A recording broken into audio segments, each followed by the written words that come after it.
Charity, you said, the one line that I distinctly caught was living in the moment, right?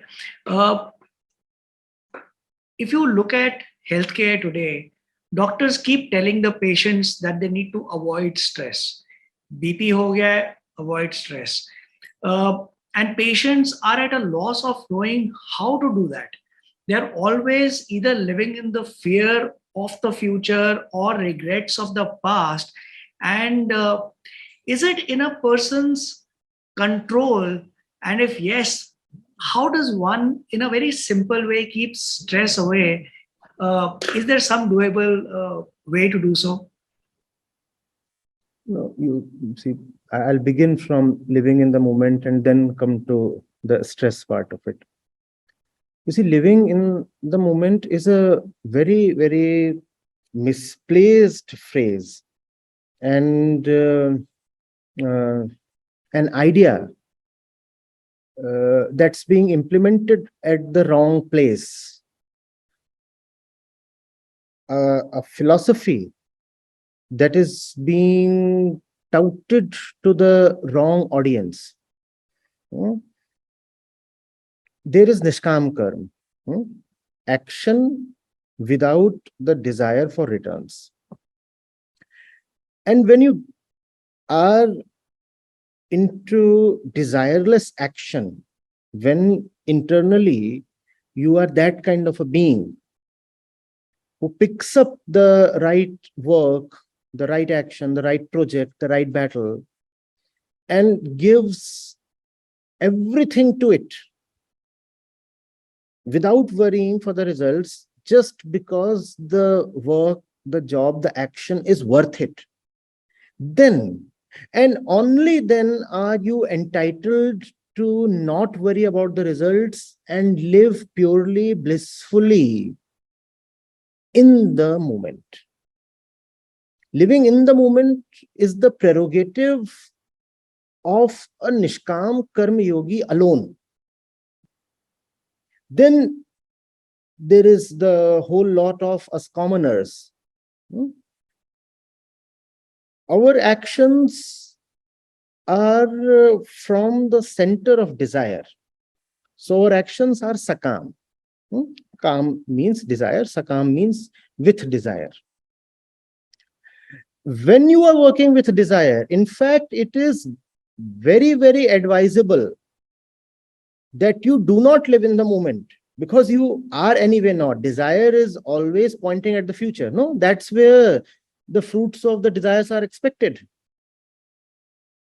So when you find that you are being carried away by desire, when you find that you are being powered by desire to do something, dictated by desire to do something, then you must necessarily look at the future and ask yourself what will be the consequences.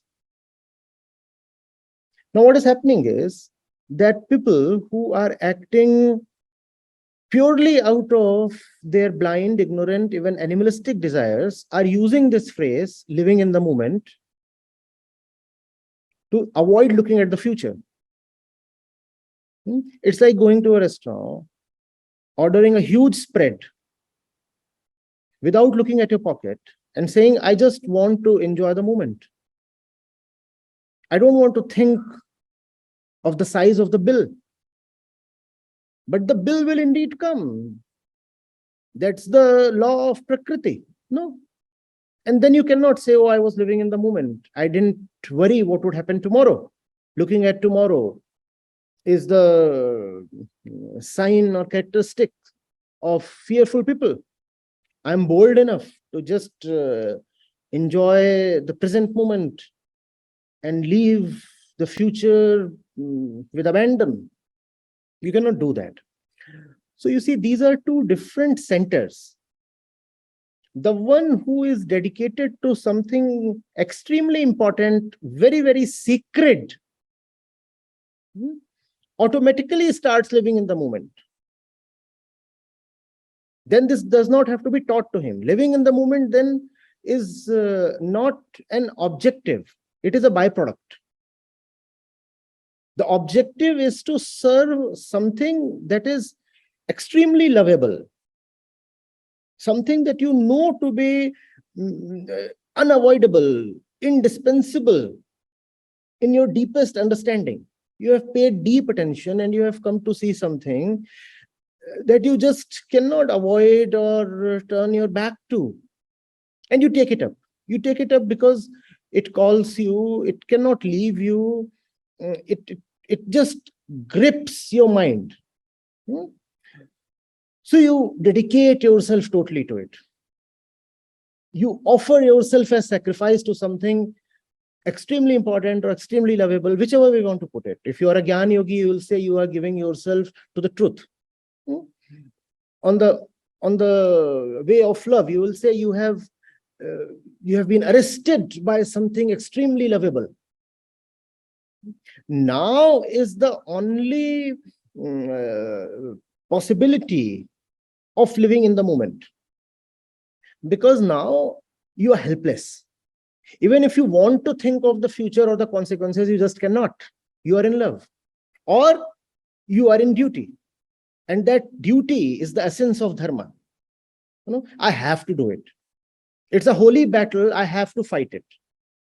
Even if I want to think about the consequences, it won't matter, because irrespective of the consequence, I have to fight it. So there is no point wondering about the future. Irrespective of the future, this has to be done. Now, this is Nishkam Karma Yoga, and Nishkam Karma Yoga alone is living in the moment. And the fundamental thing then is desireless action. Living in the moment is a natural consequence, or you could say a corollary, a natural corollary of Nishkam Karma Yoga, desireless action.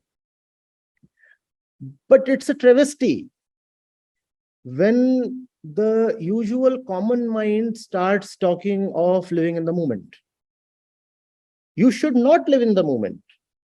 When people come to me and talk of these things, living in the present, etc., I say, avoid that. Just do not live in the moment. See how you are living and worry about your tomorrow. Because the kind of actions, the kind of life, the kind of mind that you have, it's getting you into trouble constantly. But it's just that the trouble is not very visible today. Now look at tomorrow. And if you have any ability to visualize, you will see that you are moving towards the edge of the cliff. Right? So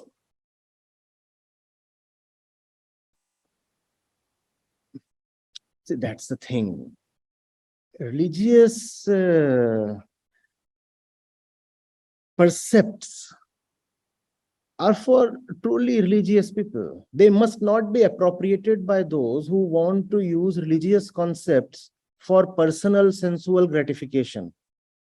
That's when religion gets abused and becomes unpopular among the masses. Now coming to stress. See, we talked of desire and we talked of desireless action.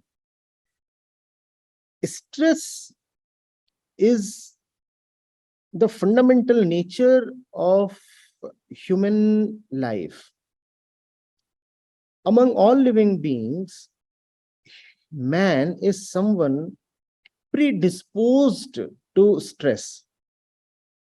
No animal, bird, fish, or any other life form is capable of experiencing as much stress as we are. And there is a fundamental reason. The condition of stress points at our own internal existential condition. And that condition is of lack of fulfillment. We are born desirous. Desire and stress go together. We are born desirous. An animal is not born desirous. the animals' desires are very bodily, very material, and therefore very limited, and also very episodic. The animal would not be, for example, thirsty or hungry or lustful all the time. So there are periods when when the lion would want to hunt, or the cow would want to graze. But man has an existential vacuum within. You clothe us, you feed us, you give us everything that we can ask for, and you will find that we are still not contented. Is that not true? That won't happen in the case of an animal. You feed an animal well, and you give it a proper, secure, sheltered place, and you will find the animal very, very restful. You won't look at the animal's eyes and find restlessness or psychosis or an existential angst. You won't find it there. The animal would be at peace. But man is never at peace, irrespective of what he has or what he has not. So we are born with desire, and that desire is our fundamental internal stress. Now, that stress is not necessarily something bad, because it is that desire, that stress, and I'm equating the two for the purpose of this conversation, because it is that particular desire, stress, that can elevate human consciousness, provided the stress is channelized in the right direction. People talk of being desireless, but before you become desireless, you ought to have the right desire. In fact, that is the definition of the right desire. The right desire is one that leads you towards desirelessness. Similarly, there is the right stress and the wrong stress. The right stress is that which leads you towards freedom from stress. And that's the ultimate goal of all spirituality. The state of mukti or anand, where there is no stress, where there is just that simple, subtle joy. Nothing loud about it. Nothing gross or coarse about it. The simple, subtle, ordinary joy of existence. That's the destination. But one has a long way to go before the destination. And you cannot travel that way without having the right fuel and the right motivation. Now, right stress is the right fuel and the right motivation. And by that, I do not mean that one needs to take on additional stress. What I'm saying is one is born with stress. So one cannot just discount stress as something that conditions give you, or that comes to you occasionally or incidentally. No, that's not true. Stress is inbuilt in the human system. Stress is, you could say, the fundamental nature of the ignorant consciousness. The thing is to understand that stress, to ask yourself, what is it that my desires are really calling out for? And then, like an expert navigator, turn your desires towards the right end. And all that will involve stress. All that will even involve suffering. So, what to do with suffering? One cannot wish it away. It is there. Put it to the right use. Suffer, but suffer rightly. Suffer, but suffer for the right cause. Our very condition is of strife. You are born in a battlefield. So fight, you will. Fight, you have to. Now, fight on the wrong side. On the right side, that is. Be very cautious where the right one is and how to know falseness. It becomes quite tempting to talk of being stress-free or desireless or cool, composed, retired, tranquil. These are beautiful words. But these things cannot just come to you, sitting where you are. These are the ultimate things our mind, our consciousness is clamoring for. One has to work really, really hard. And that's the right purpose of desire. To lead you to the place that will justify your life, your birth. And the place that justifies your life is also the place, the scriptures say, that relieves you of death. If life is given a true purpose, if life is lived rightly, then one attains deathlessness. Not that the body will not die, in a spiritually metaphorical sense. So when a stressed out being comes, one has to ask, what is it that you are so worried about? What is it that you are so worried about? Kabir Sahib will say, for example, if you have to be worried, then worry about Ram. And his Ram is the formless, attributeless, one truth. He will say, it's not that you are worried. That's not the problem. The problem is that you are worried about something so petty, so trivial. Why don't you worry about something that's indeed consequential? All right, you are afraid. Now you are afraid that someone is taking away 200 rupees that belong to you. Now about that you are afraid and angry and you have all those. But why don't you worry when your entire life is being wasted? See how you are living. See how you are spending your days and nights. And your entire life is being wasted. Now, is the worth of those 200 rupees more than the worth of this life that you have? That's what saints ask you. So do worry. Do repent. And do cultivate desire. But cultivate desire for that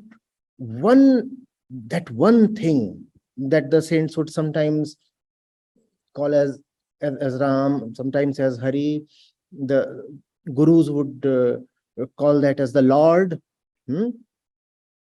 So that's that one thing worthy of one's desire, and that sublimated desire is then called as spiritual love. So if one is stressed out because one is not attaining mukti, I would say, all right.